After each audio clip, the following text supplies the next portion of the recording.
Star Wars, The High Republic show starts right now.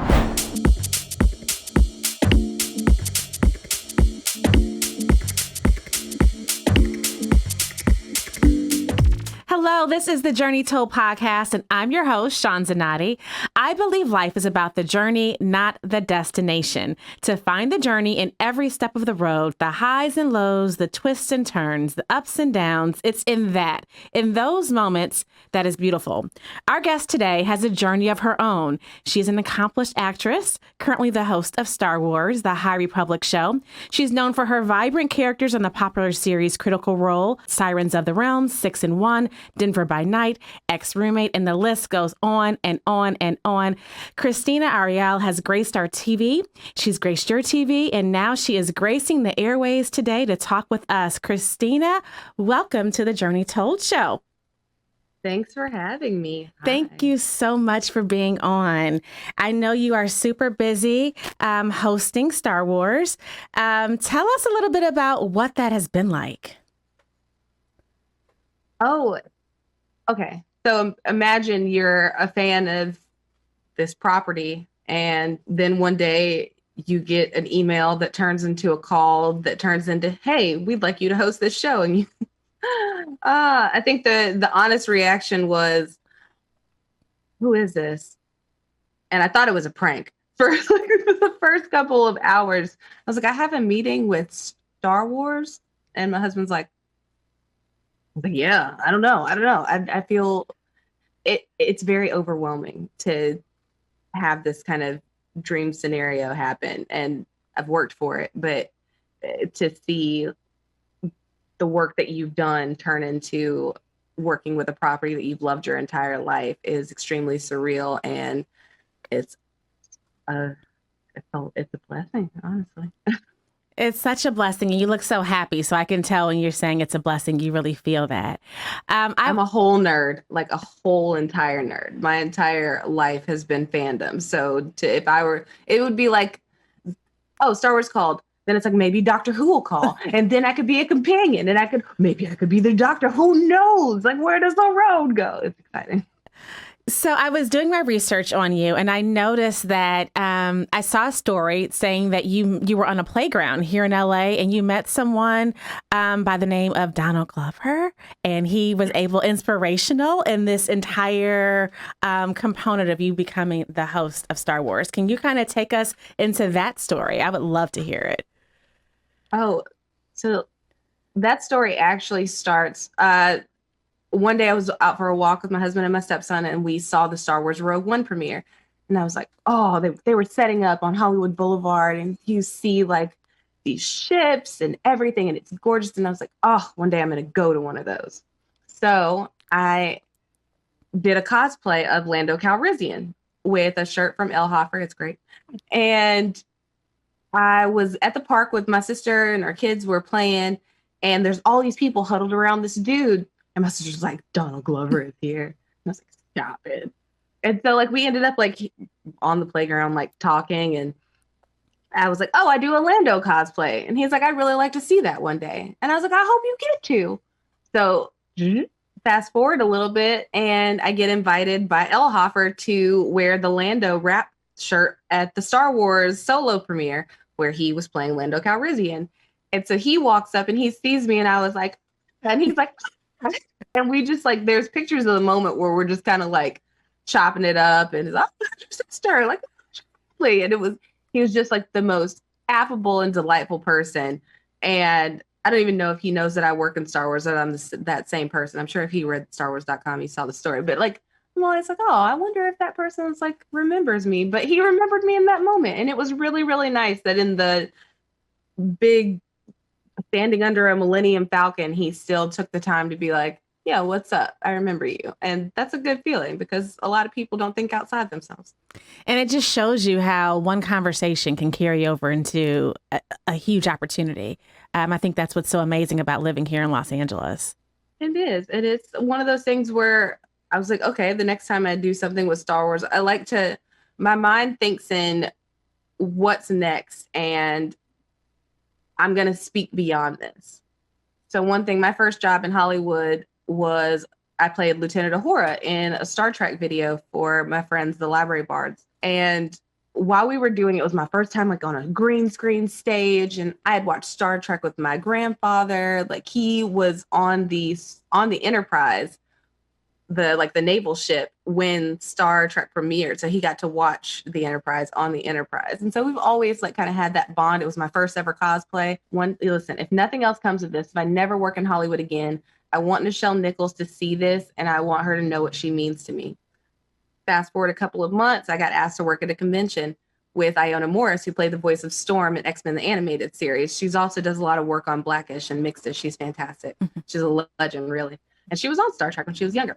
So anywho, her seat is right next to Nichelle Nichols' table. So I spent 2 days at a convention with Nichelle Nichols while dressed as Uhura. And she's like, oh, you're wearing my outfit. And every time I'd walk by her, she'd do like little pew, pew, pew. The cutest thing. And I got to like sit with her. We talked about her meeting. So one of the biggest stories for her, I know that's not my story, but it comes back. So Nichelle Nichols almost quit Star Trek when she was working on it. And one day they came in and they said, hey, there's a big Star Trek fan that wants to meet you. And she's like, okay, sure. So in walks Martin Luther King Jr. And he tells her, you can't quit. You are the only Black woman in a non-service position on television, and you need to be here. People need to see you. You are aspirational.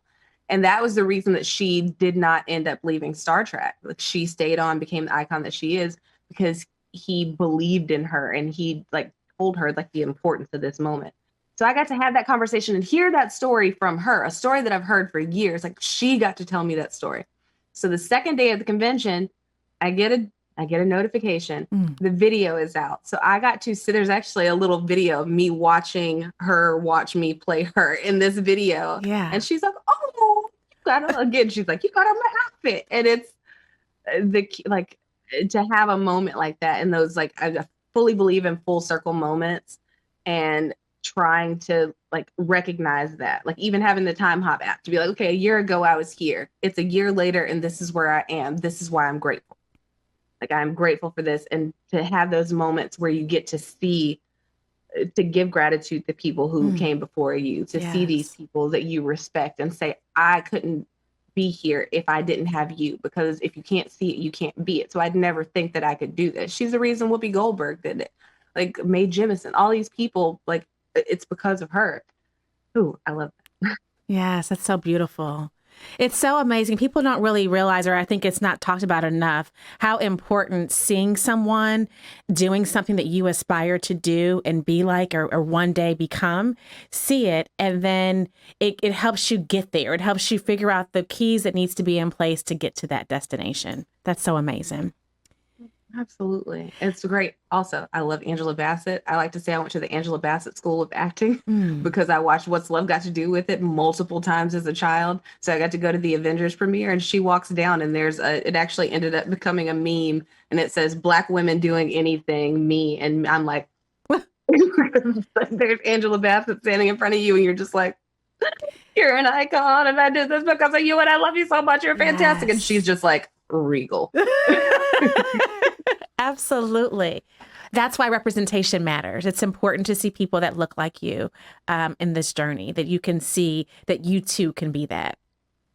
Absolutely. Speaking of Star Wars and your love for Star Wars, I know this is probably just not a role for you. How did Star Wars play into your childhood? Well, it's one of those things, I don't know if I can tell that. When I was in high school, my best friend Jamel and I used to, I'm not going to say we had school, but we did not go to school. We instead stayed at the house like once every few months. And it was essentially our equivalent of a mental health day where we would sit and we would just watch Star Wars marathons. We would do Star Wars marathons. We would do like 4, 5, 6. We would do the prequels when the Clone Wars series came out, like the OG Clone Wars series cartoon before they had the current Clone Wars series. We would watch that and bridge the gap between episode 2 and 3. And it's just such a, like, I remember my first Star Wars movie that I saw in theaters was actually episode 2. but I watched the Ewoks when I was younger, and like all of those different things. And I mean, it's such a big part of the culture anyway. When you are in nerd culture, I go back in my time hop again, or like my Facebook memories, and it's like 7 years ago, 10 years ago, and it's just Star Wars memes and Star Trek memes. But it's one of those things where you can escape. I have a lot of great movies or moments where, like, coming to California in 2010 and sitting around with my entire family, my grandpa Jack, my grandma, my cousins, and just watching like the all-day Star Wars marathons. And that's a warm feeling. And so to be a part of it and to be able to host this show and be a part of a whole new era of Star Wars. Like the High Republic is there. It started like Project Luminous was the code name for it. But then all of a sudden it's like now it's this entire multi-platform thing that is coming out. And we're like, there's all these books and comics and crossover stories and it's diverse authors and stories and characters. And I lost it because there's a character and her name is Lula and she's got dreads and they've got these characters with braids and these intricate styles, and like of course you have these amazing artists, so like the definition on like an afro or a curl, everything looks beautiful. And this is going to be an entry point for a lot of people that will be able to see themselves in these worlds and to be a part of that and to kind of be in the passenger seat while I'm driving a little bit. But it's I have this show where I get to introduce people to what comes next for this series. And it's a series that's going to last after me. And so I get to be a small part of that. And it's humbling, honestly. That was beautiful. Like I'm a cosplayer. I'm a cosplayer and a host. I was hosting a nerd talk show and now I'm hosting a show for Star Wars. And it's intense. Speaking of intense, just changing gears a tad bit. Just recently, I know social media went crazy around you. There's obviously the amazing good things that come with this show business, but there's also, unfortunately, sometimes when things can go south. And the headlines went viral across platforms in regards to you with racism in tweets which were on your Twitter page. I want to mention that these were all resurfaced tweets that centered on the role that white people play in upholding racism. And I know that social media can be brutal. From the outside looking in, it was, just reading it, it seemed like it was almost an attack on you and your character from those tweets. Tell us what happened and how you mentally stayed focused when news like this is traveling about you virally. And, how do you cope with that? How do you deal with that? I'll say because of the nature of the initial clickbait title, I was like, what? And it said, new Star Wars host says all white people are racist, which is not something I would say. Like, I used the term white people and I think people took that as they took that generalization where I meant this certain group. And the initial headline was intended to take away from what I was saying and to make it look like I was trying to be hateful and of course it's the nature of the tweet, which I think I said, your racism will not save you. And that comes across threatening when you think about it.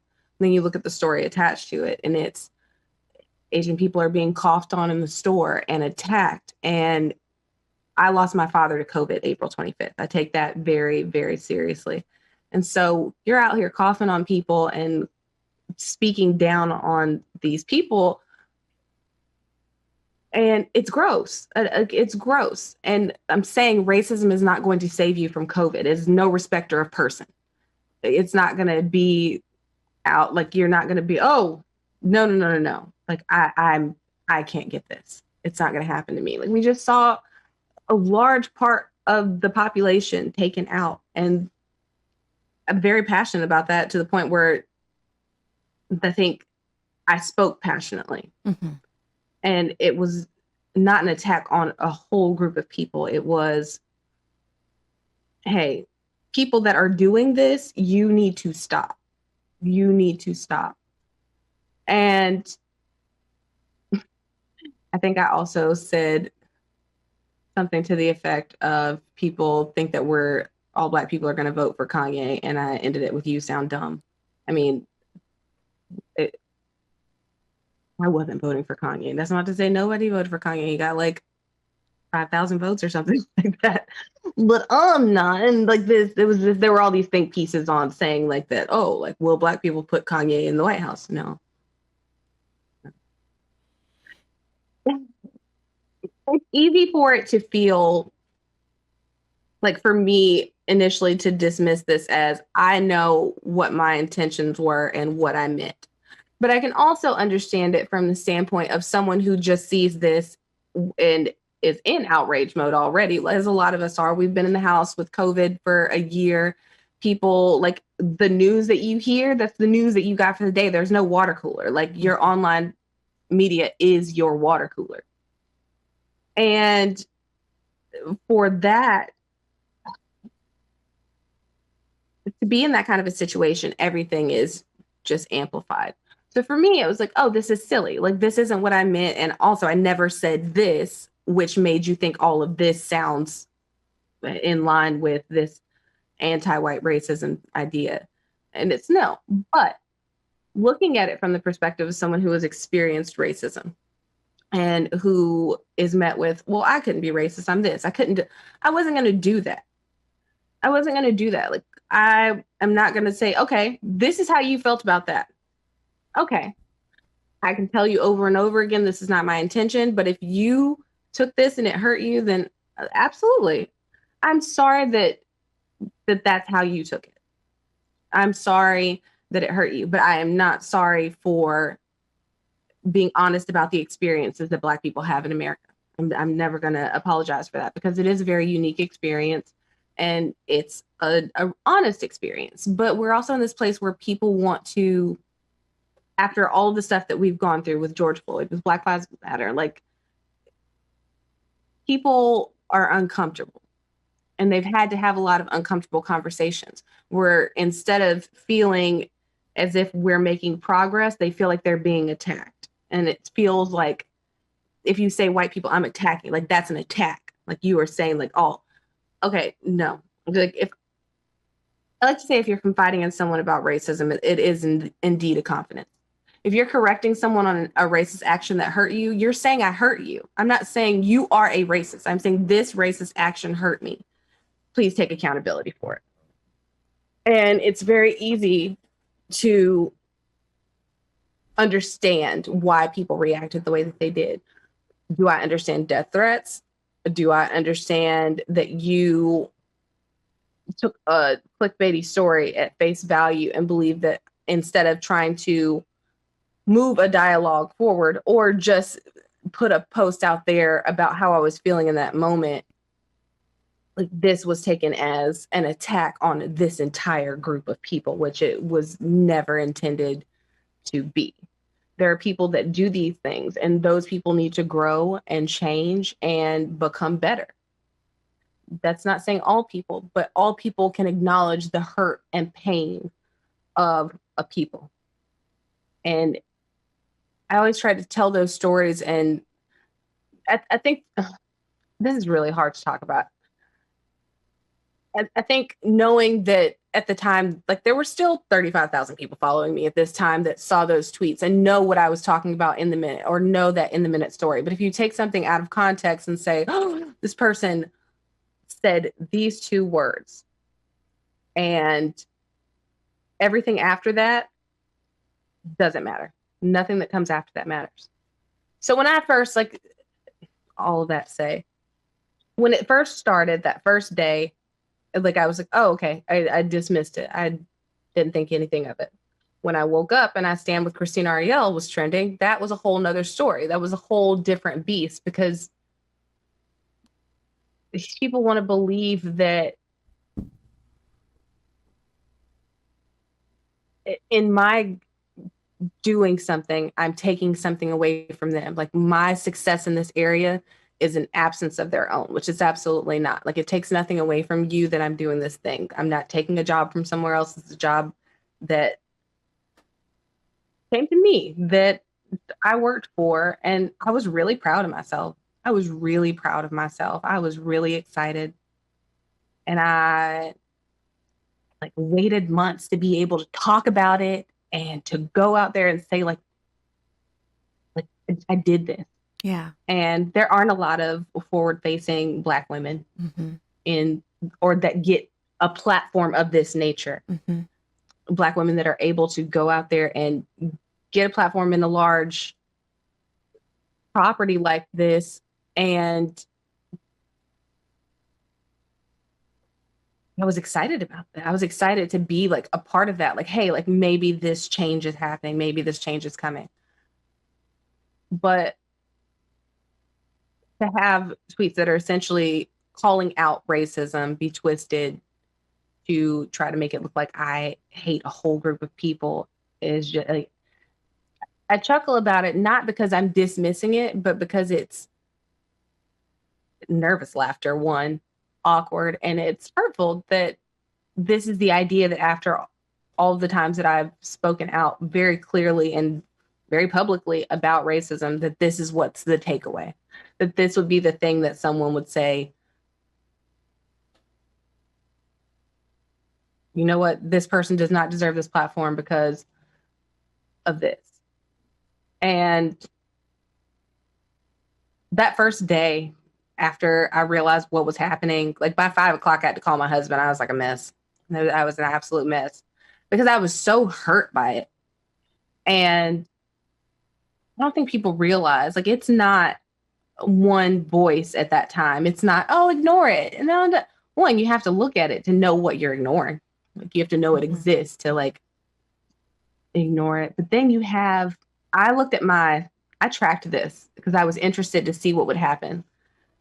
Before I announced it, I was looking at 5 million interactions per month or 5 million impressions per month. By the end of the month, or when the show was announced, it hits 11 million. By the end of the month, it was at 42 million. And most of that was people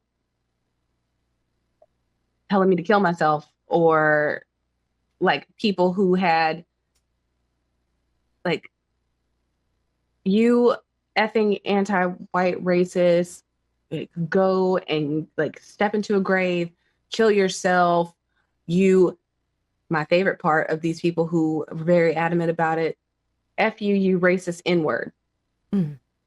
Like, I had to block the word, and then I had to block NI99ER because that was the way that they were getting around the filter that I set up to not be able to like have to look at that.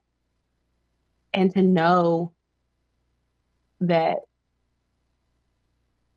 everything like that, to know that you're misinterpreted and willfully misinterpreted in a way that draws a like threat is a lot. And then for me to say anything about it would have been, oh, she's playing victim, like she's trying to get out here and like this is an attack on us. And it's like, I have no desire to attack anyone. I have a desire for people to let people exist, let Black people exist, let Asian people exist, let minorities exist, and understand that we all have a right to take up space in this world, that we all have a right to be here and to be the best versions of ourselves, to improve, to hold ourselves accountable, to like, I have to hold myself accountable. Like, do I like in this whole situation, what's the takeaway? Know that you have to be very mindful of how you categorize, because it can be extremely hurtful to people and it can be misconstrued in a way that your entire point is lost because people aren't paying attention after that first sentence. And it shouldn't have to be that way. I shouldn't have to tone police myself or do all these things to talk passionately. But I also know that's how conversations work. Like, we have to find a way to get through to one another. We have to find a way to be able to communicate with one another that that it's nothing is ever meant to be off-putting. It is a sharing of pain. It is a sharing of an immense weight. And it's a faith that I'm going to say this not to argue with you about my lived experience, but to share with you my lived experience so that maybe even if it does hit a little bit of a chord with you and you say, oh man, I recognize this behavior in myself. Let me work on that. Let me be better. That's the hope. Like, that is the hope, that you are more understanding of your friends and their experiences. When your friend comes to you to share an experience with racism, you're not, well, I've never had that experience, so obviously yours is not real. I need you to lay your trauma bare before I can believe anything that you have to say. I'm not going to believe you until I've heard every story and encounter of racism that you've had. And after I've tried to discount and dismiss all of those, then maybe you'll say one thing, or I'll hear a story from someone else that's famous that I respect that tells a story about racism and go, oh my God, do you remember that time you told me that story? Now I understand. Oh, now seeing this public discourse on racism, I understand what you were going through, but also please educate me. Please break this down for me more.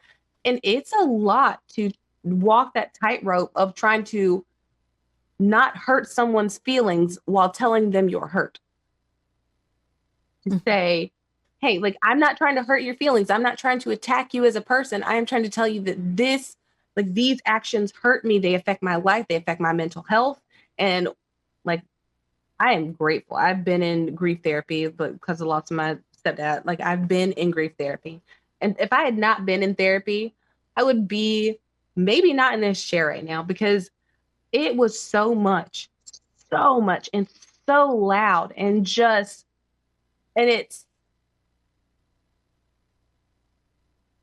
oh, it hurts. It hurts because as many times as you can Luke 6:28 it, like, blessed are the curse you pray for them that despitefully misuse you. Like, you can say those things to yourself. You can pray. You can know that God knows your heart and your intention, and you can hope that in this situation, like, there's growth for you and maybe for some people. But I was going into what I thought was an extremely joyful part of life. I was going to be like, yes, like, watch this show. And then to have people say, like, don't watch our show. Like, she hates white people. I was like, I don't. I absolutely don't. And I'm very, work very hard not to like my husband is white, but that doesn't mean anything. That would be the same thing as somebody coming into an argument with me and be like, well, I'm not being racist towards you because, like, my partner's white. That does nothing. Like, his whiteness doesn't negate my lived experience as a Black woman, and my Blackness doesn't take away his privilege. Mm-hmm. And like, no, like, we're not each other's shields. I don't have to go out there and say that. And I had somebody say that, like, why don't you go out there and tell them? Like, no, because that's not true. Like, you could very much be married to somebody of another race and still have implicit bias and still have all of those feelings. So that's not anything. It's nothing. Interact with people on a individual basis and you find out who they are. But if I'm close to someone and I express those feelings, I want to know that I'm being heard. And I've always tried to use my platform to have those conversations with people and be as honest and as candid as I can be. And sometimes I speak out of anger, or I speak out of, like, rushing to respond. And that, like, this situation, rushing to respond to a tweet that I saw that outraged me or made me feel a certain type of way. And I will say that out of this, I've learned, I grew up in, like, a tabloid media time, Princess Diana, all of those things. I've always seen those public, like, situations.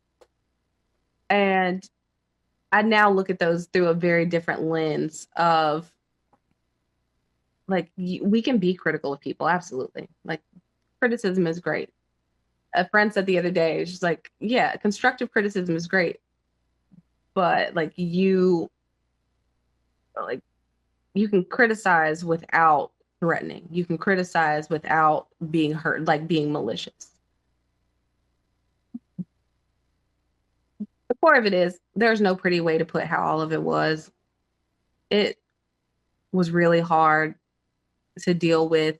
Like, and let me be very clear, this is not an attack on any type of fan cult on fan. It is a culture, a clickbait culture is my issue. Clickbait culture is my issue. The monetized clicks to intentionally be hurtful and to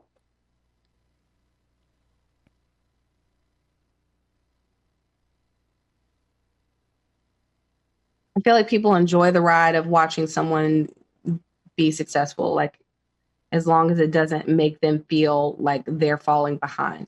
And so when it does start to feel like, oh, maybe I'm falling behind, not because you're on a different road or a different journey and you don't know what this person's put in, you have no idea like what their road has been to lead to this point. But it becomes, oh no, you're getting too big for your britches. Let me bring you back down. Let me knock you back on the ground and make sure you stay there. Because like it was cool. It's cool watching you do well, but not anymore. Not anymore. I want to see you fall. And we do that to a lot of people in these cultures. And then when something happens and they get pushed to a breaking point because they get harassed or targeted or have like their addresses and information leaked, then we wonder, oh my gosh, like this person, they like hurt themselves. Why? How could this possibly happen? Like they couldn't be the fact that people have their own journeys that they're going through. People have their own mental health that they have to worry about outside of this world, that this is work. This is work. It's my job. Like at the end of the day, I still have to go be a mom and a wife and be present. And like the first month, honestly, because for a lot of people, it's a news cycle. It is a news cycle and you get all of it in. You get all of it in as much as you can, get your feelings out about it, and then you move on to the next story. But there's still a person behind that story that isn't a ball on the ground, especially in a situation where it's a very tabloid spin-esque situation. And I'm trying to be stoic and all these things, but I'm not. I am a person who I've been in entertainment now. Like I've on and off throughout my life. Like I've like done stage plays. I've done these things, but like hardcore, this is my only job is in entertainment. That started in like 2017. Like that was when I was like, this is what I'm going to do. And so I've worked really hard for those years to do what I want to do, which is what I love.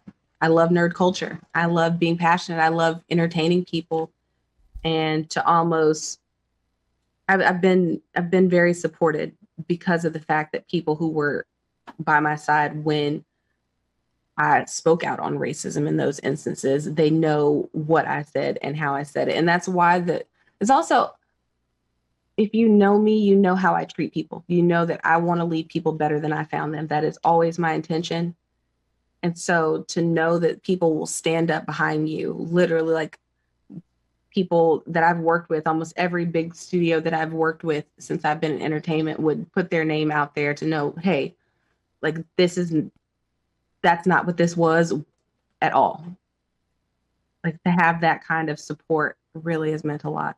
I'm talking a lot, but it's a lot to kind of try to navigate through because it's an extremely painful situation because it's still there. Like it's still happening because it's still now this thing where you're going to Google my name and like this story from a website that is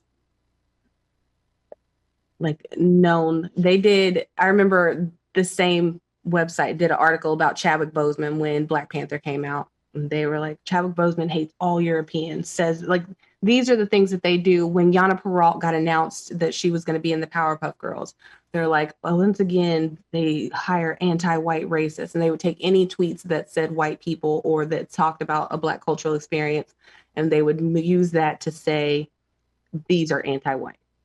Like, these sentiments are like, there's this new narrative of, no, actually Black people are the racists. And that's why racism keeps happening, because Black people keep letting it happen. No, and Black people aren't going to solve it. Like, we can't solve something that's done to us. We're expected to experience it, solve it, and also make the people that perpetuate it feel better about it. And it's hard because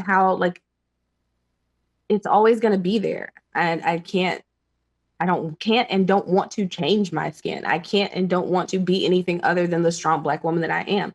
But in also being a strong Black woman, I'm also just surviving half the time. I am just doing my best and hoping for the best and hoping that people see who I am through it all. Because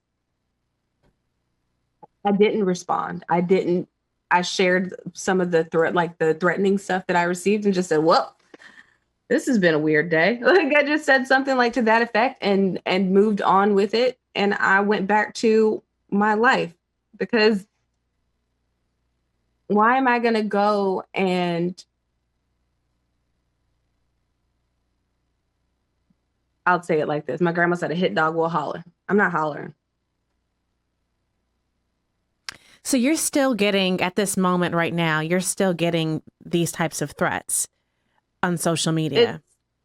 It's less threats and more like, now it's gotten to the point where it's kind of the periphery. And also I was fortunate enough to be able to like filter and block, and having the verification makes it easier to block out those things. Real talk. Mm-hmm. Because I'm not out in the world and somebody's just coming and screaming this stuff in my face. It's someone that's like, no, like, answer me, you disgusting pig racist cunt. Like, those, sorry. But like, those are the things that are like the messages that are still coming. Is like, you're disgusting, you're a pig, you're an ape, you're this, you're a monkey, you're like, it's really funny, like how much is given away in what people say when they're trying to attack you for a thing.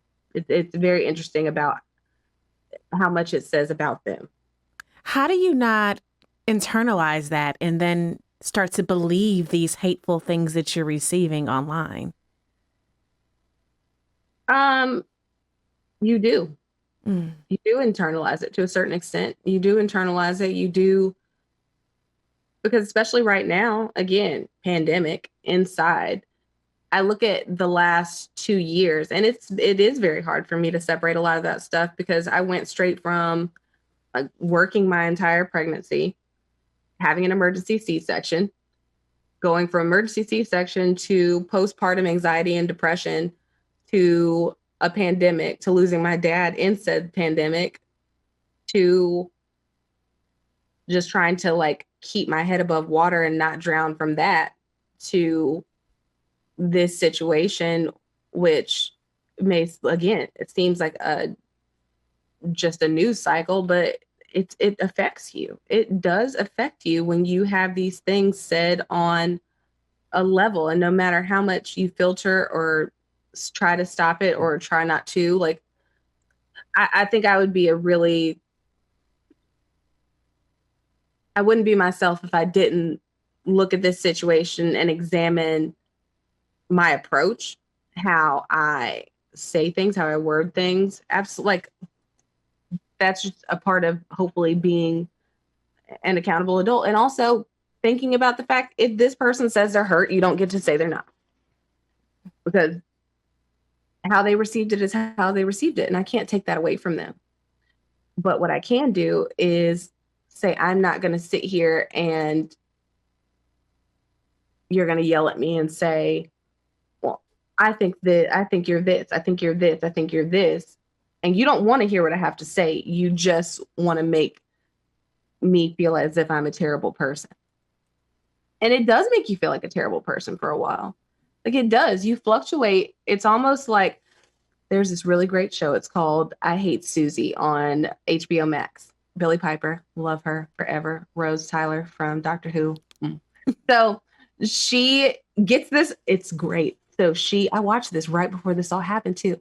So she gets this role in Disney. She gets the call and they're like, oh no, like she's like, mommy's gonna be a princess. I'm gonna be a princess. Like Disney called. I got the call. As soon as that happens, she's like going around her house, getting ready to do a photo shoot. And she looks on her phone and she's looking at like all these like on a blog, looking at these stories, and she's just like, oh, sex scandal. Nah.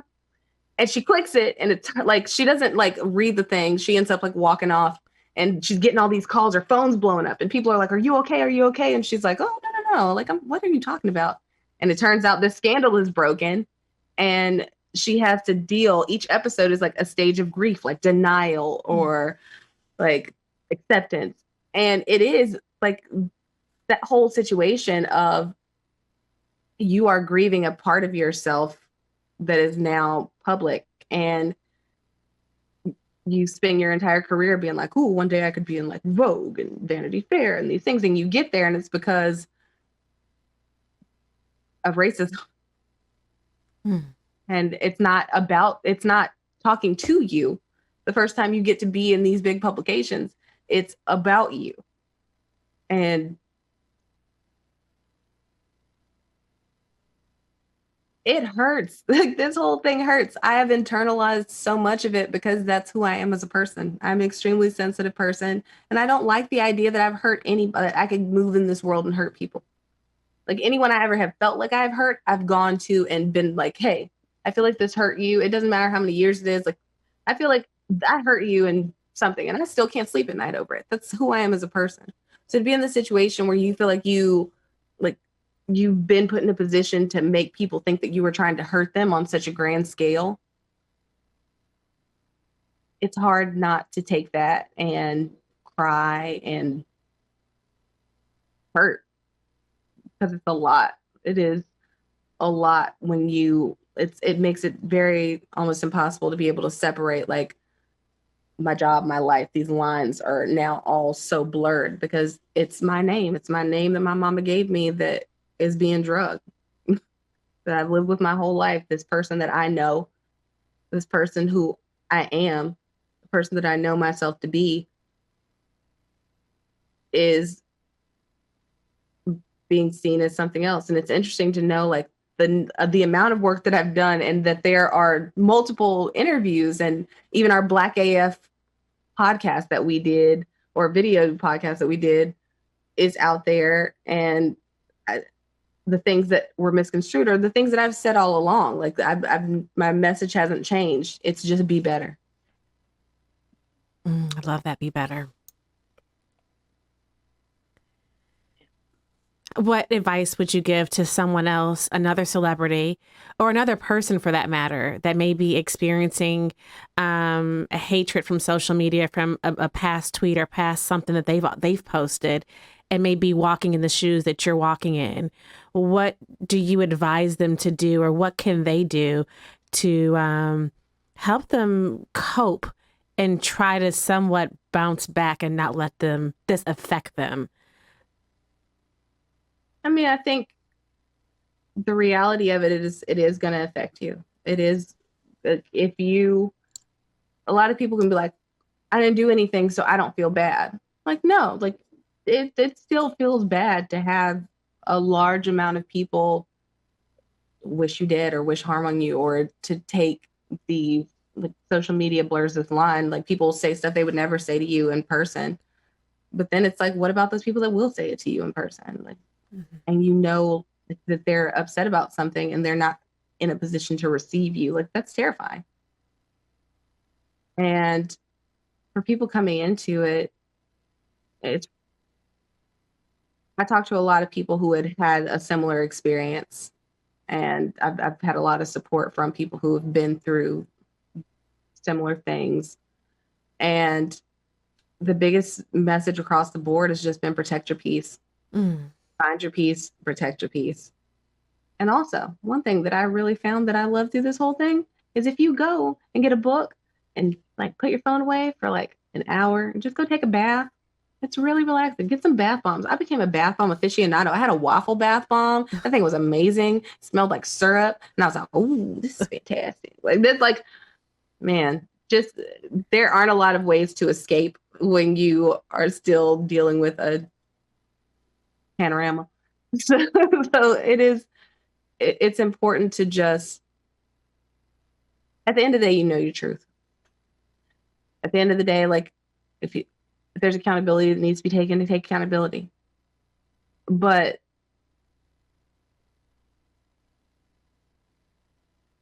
no matter how public your job is, you do not owe yourself to everyone.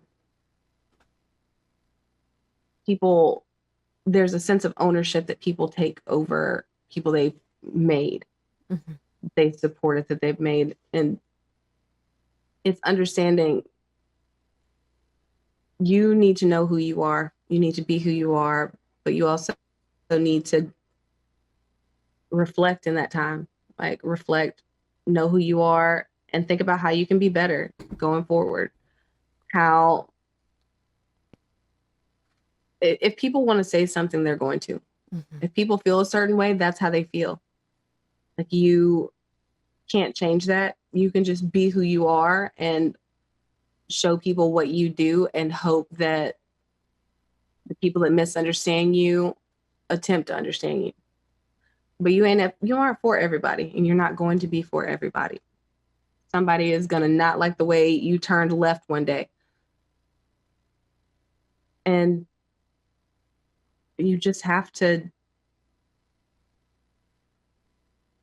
do your best to have, like, not just to have good intentions, but just keep doing the work. Keep doing the work. Keep being kind. Go out there, and if I could say anything that has shielded me and my heart in this situation, it's seeing my friends speak to my character and my heart and how I made them feel, that I did not ask a single person to speak out for me. I didn't know that I needed that support. And I was very lucky to have it, and to have people that had my back and that saw through what was happening. I was very fortunate just to have people that saw me through the distortion of me. That was beautifully said. It's a circle. Your circle is so important. I think as you go through life and as we experience things, having that level of support just makes a world of a difference. Speaking of support, I noticed there was a hashtag that was created, that the hashtag is iStandWithKrystina, and that was trending on social media. I also saw that the official StarWars Twitter account responded to the social media controversy, and they made it very clear that they were standing with you. The quote was, "We do not stand for bullying and racism. We support Krystina." And they made sure to tag you in that response. How did that make you feel to have your show, StarWars, publicly stand behind you in this nature, and really have so many people support you with this hashtag to show that they do stand with you, that they do support you? It felt really good, because I did not expect it. Like, I did not. Of course, like, on the back end, you have people that are like, "Are you okay? Are you okay? Are you, like, what can we do?" But I didn't expect, I didn't expect to have that level of support, to have that many people that are like, "My grandpa died, and Krystina picked up the phone and called me." Like those kinds of things, where it's like, this person has supported me. To have a company speak out, I know there was a lot of pushback on that, because people say, "Oh, well, they didn't do XYZ in the past. They didn't do XYZ, they didn't speak up for this person." And I can't speak to those situations. I can say that I wish that those people had felt supported in that moment, because I know how it felt in the moments where I was unsupported. Like, I want people to be better, and that journey needs a step. It needs a step, like a step in the right direction. It doesn't undo everything that's been done, but it does help you move forward. And I think that it was a step forward, that the people that come after me will feel supported, that they can have someone say, you know what, like this level of hatred is unacceptable. This level of bullying and targeted harassment is unacceptable. And people need that. And I want that from these big corporations going forward. I want to see them saying, like, no, like each situation is its own situation. I want these. I'm going to just say it plainly. If you are sending a person of color, the BIPOC, Black, Asian American, if you are sending these people out into your property, if you're trying to diversify and bring people into the fold, make sure that the fold is supportive. Make sure that you're coming into a situation where you know that even if it's a part of you is like, it's going to be just fine, everything's going to be great, you just come on in here, that you stop for a second and identify what a privileged thought that is. That your experience would not be the same. Your experience coming in is not going to be the same. You are sending a person into a space where they might be the only face of color that they see. They might be the only face of color in a room, sitting on a set. Like I've always said, I want to sit at the table, but I don't want to eat alone. Like I don't. I want to feel supported. I want to be in a room and look around. I remember my first show where I had another Black woman and a Black man and a Hispanic man, and was just like, like, this is incredible, because I wasn't by myself. So in those moments where I needed somebody to stick up for me, someone else was going to understand my experience and my journey and understand that it's not a diva behavior to ask you to protect me. It is I need protection going into this because I am a Black woman. I am a minority coming into a situation. And if you've ever read a gossip blog, a magazine, or anything, you know that it's going to come with some pushback, because as progressive as the world may seem, there are still some spaces that are lacking in diversity. And I want to see people set others up for success and to win and to have their backs when it does go left. Like, prepare for the fact that it may go left. If it doesn't, hooray. But if it does, like, have that support in place. Have somebody who is going to make your team member feel like a team member. That's beautiful. What is your dream project? What's your next project, if you can talk about it? And if you can't, that's okay. If you could answer the question of what would be your dream project that you have not done yet to come. Okay. My absolute dream project, as mentioned it earlier, I want to be on Doctor Who. I want to be a companion. I think it would be extremely fantastic. I would like to do a project with Angela Bassett. It's going to happen one day. I'm speaking that thing like into the world. I'm going to work with her one day and it's going to be fantastic. I also want to do like a buddy comedy. It sounds random, but like I really do. I want to do a buddy comedy with Kelly Rowland, where we play sisters who go on a road trip. Oh, I love that. I can see that vision, actually. I think it would be hilarious. I've read that you actually work from a vision board and have a vision board in your home and use vision board principles in your life. I do the same thing. I have a vision board in my room, a different one in the hallway. I have them all around me. What is your vision board process? What's that like for you? Do you use pictures? Do you have a work one and a home life one? Is it all scattered together? What's it like for you with your vision board? The one that we have currently is kind of it's funny. We put this up when we first moved into the house, and the picture smack dab in the middle is Star Wars. It is a picture from a magazine, from a newspaper article in the LA Times that's an animation of Star Wars. So when I first started living with my husband and we were first dating, we went to the grocery store and I saw a magazine with like Taraji P. Henson on the cover. And I was like, And he's like, what? And I was like, every time I see a Black lady on the news cover in a grocery store, I get excited because when I was younger, it was like just Jet and Ebony and like maybe one every blue moon. So every time I see a Black woman on the cover of a magazine, I get extremely excited because I'm like, oh, I could be in a magazine one day. I could like, these are things like it's some little girls walking by and it's like, ooh, like I could do this thing. So the first one actually ended up being what was called the wall of representation in our kitchen. My husband, after I told him that story, every time he saw a magazine at the store with a Black woman on it, he would buy it and he would like paste them up on the wall over our sink. And so we had like, I think we had like Queen Latifah, we had Taraji P. Henson, we had Janelle Monáe, and it was just like, it was just, oh my God, this is the most beautiful wall ever.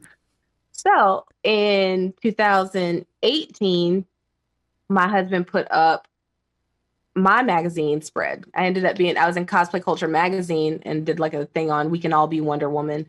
And so I'm in this magazine as Wonder Woman, like a 2-page spread. So he puts that up there and puts like my Misty Knight cosplay from the magazine up there. And I got to be on the wall of representation, which I think he rode around town like to every Barnes and Noble he could find and bought all the copies, like made little videos of himself like buying all of them. So that way, if we had to redo the board, he could always put me back up there.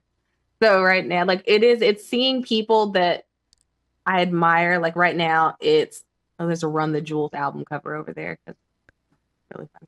And then, so it's Rihanna's up there right now. You got Janelle Monáe. Then there's family pictures interspersed throughout it because that's what it's all about. And that's what this is all for. There's the Martin Luther King I Have a Dream album cover up on the wall. And then a really random picture of a friend of ours who's a magician because my husband's a magician and it's a friend who did this magic trick. And so we have like, he always gives us a picture of himself as a part of his trick. So that's up there too. But I like to see like what could be next. And like, those are like Vanity Fair is up there. I was like, oh, I want to do something with Vanity Fair one day. The other day I got to do the Vanity Fair podcast. Like it's seeing all these things. And oh my gosh. And I got to be like, talk about what I love. That was the thing. I want to talk about what I love and what my joy is and why I do what I do and what my job is. Because like the other stuff is going to be there, but I don't want to just be a diversity consultant. I want to talk about what I'm good at, which is pop culture. Absolutely. Do you find that a lot of the things that you've actually put on your vision board comes to life? Oh yeah, 1,000%. That's why it's a little mind-blowing sometimes to look at it and either see that I've become friends with someone who was on the board, or to see that like these people are now colleagues, or to know like these are my hopes, and looking at them, I appreciate them more as they're happening. And I think so much we're always on the search for what is next, that it helps me to take those moments to appreciate how far I've come, like to be able to look at it and know where my vision board started, and to know that I've gotten to the point where like my own magazine gets to be up there. Like those things are important. Like it keeps you driven. It keeps you knowing like I can get as much out of it as I put in, and I'm gonna put my whole heart. It's beautiful. I would like to wrap up this segment with a new segment that we're calling Tell and Tell, which is a play on the words show and tell. So what can you tell us that deeply impacted you that no one knows about? Somewhat of a secret of sort. Ooh. Something that has impacted me. That you have not shared yet. No one knows about this. What can you tell us? What's the tea? Okay, so I'm going to say this because she swears that I never, ever talk about it. My entire life, I have wanted to make my sister proud. A lot of what I do is like, I remember like one day she like, because I mean, we're sisters. So we're like, oh, I took your shoes. Oh, don't be dumb. Like it's those things. But my sister, like the first time she like acknowledged what I do and my job and like said that she was proud of me made me want to keep doing that. It made me want to keep making her proud and keep doing stuff that would make her show her sister. And like, if you think about high school, we used to host the news together in high school, and people would be like, "Are you related?" And she'd be like, "No." I'd be like, "No, we're not." Like, "Yeah, you guys have the last name, like same last name." Like, "No." So it's very, that is a random full circle for me, is to come from being sisters in high school who were like, "Nah, we're not related," to her being supportive. And somebody sent her, there's a gif of me as Supergirl walking through a crowd, and somebody sent it to her and was like, "I see this everywhere." And she was like, "What, my best friend?" And I was like, "She called me her best friend. Like, yeah, I'm your sister, but you called me your best friend." Yes. That means a lot to me. Oh my God, I We love have it. had some knockdown dragouts. But she's the best person. She's an amazing mom. She's like one of those people that went, and my sister was at Auburn. She ended up leaving, and she had her family, but she said, "I'm going to go back and I'm going to get my degree." And she walked across the stage pregnant with her daughter, and she got her degree and had a Star Wars baby shower like that same weekend. So we got to do her Star Wars baby shower and watch her graduate. And that girl's an inspiration, man. Wow, that's so beautiful. Well, thank you so much for joining us today. I enjoyed this conversation so much. You're such a beautiful spirit, such a beautiful soul. I really appreciate it. Where can someone find you if they want to follow on your journey? Tell us where they can do that. I feel like a Bachelorette contestant. Yes. So if you'd like to follow my journey, it's at Krystina Arielle, Krystina Arielle, and that's on Instagram and Twitter, Krystina Arielle. You can watch my show, Star Wars The High Republic show, on StarWars.com and the Star Wars YouTube channel. Make sure it's the official Star Wars YouTube. So yeah, you can watch episodes of that. It comes out bi-monthly. So our next episode will be in May. So yeah, I hope that you will watch it and support, and hopefully as my career grows or whatever comes next, I hope that more people will see my heart and who I am, and I hope that you enjoy my work. I don't know. Oh, also, there's a show on Dropout TV called Pirates of Leviathan, and I have to do it because I've been sitting in front of these wings, and people are probably like, "Why does this girl have wings?" So I play a character on the show, and her name is Barbarella Sarsaparilla Ganglin, but everybody calls her Bob, and she's essentially like the Beyonce of the whole realm, but it's like D&D Beyonce.